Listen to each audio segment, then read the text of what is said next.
Welcome back. In this week's breakdown from Augusta Global Insights, we've got two huge shocks that are reshaping our world.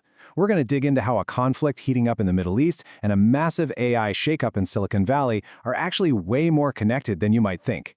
So here's the central question, right? What in the world connects a military operation on one side of the globe to a huge layoff on the other? It seems totally random, but these two events are sending some serious shockwaves through the global economy.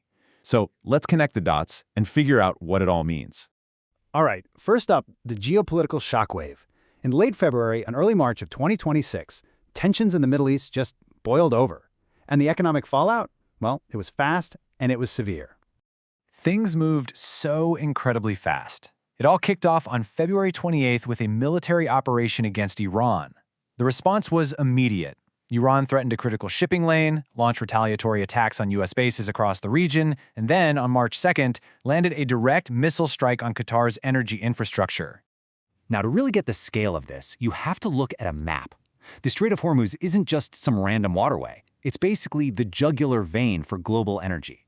All the major producers are right there. So any disruption, any closure, it puts the entire global economy at risk. And that threat really puts this number into perspective. 20%. A full fifth of the world's entire supply of liquefied natural gas flows through that one single choke point. We're not just talking about a minor disruption here. This is the stuff global energy crises are made of. And bam, here's the immediate impact.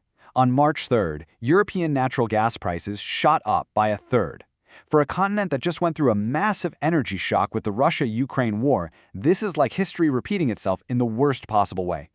But the ripples didn't stop with energy prices. Just one day later, the shipping giant Maersk suspended all its operations across the region. The global supply chain, which is already pretty fragile, just got hit with another massive shock. And as you'd expect, these shocks created some very clear winners and losers across the market. So understanding these knock-on effects is absolutely crucial. I mean, it's predictable, right?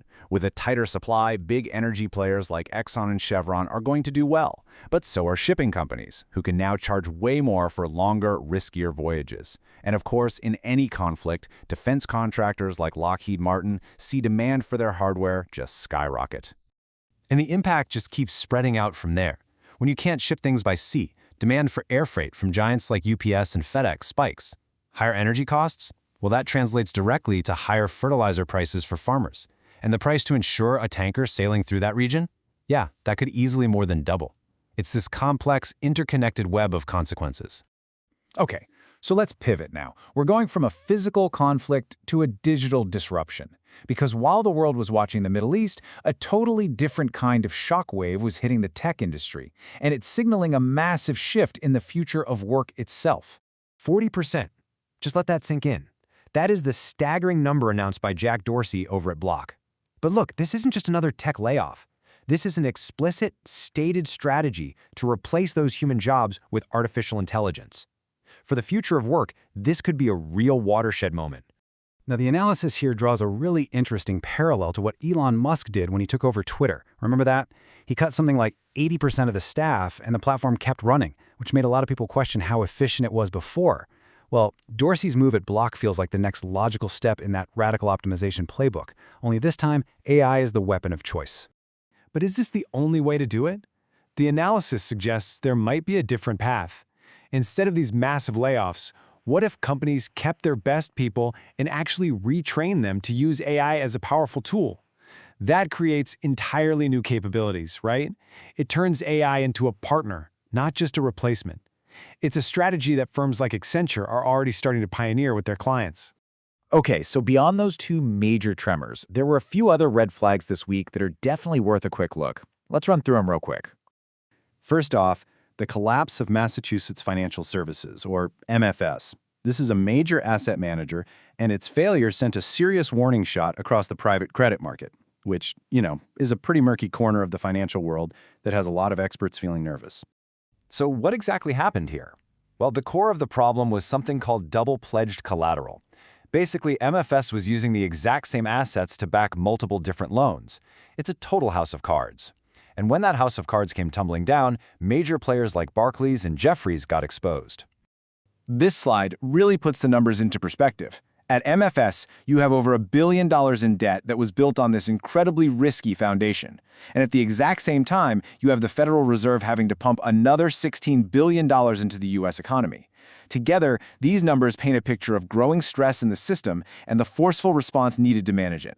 And finally, a development that has enormous long-term implications.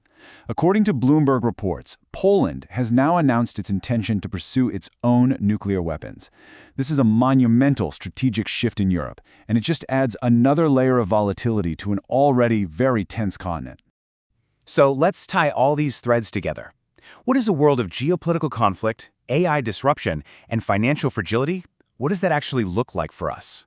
What we're navigating here is an economy that's basically being defined by these two powerful interacting forces. On one hand, you have real-world physical conflicts creating bottlenecks and driving up costs. And on the other hand, you have this technological revolution that is fundamentally rewriting the rules of the entire labor market. And this all leaves us with the critical question for this new era. In an economy where physical supply chains are fracturing and digital AI agents can replace human labor, how do we define the value of work? It's the central challenge of our new economic reality. Thanks for joining us.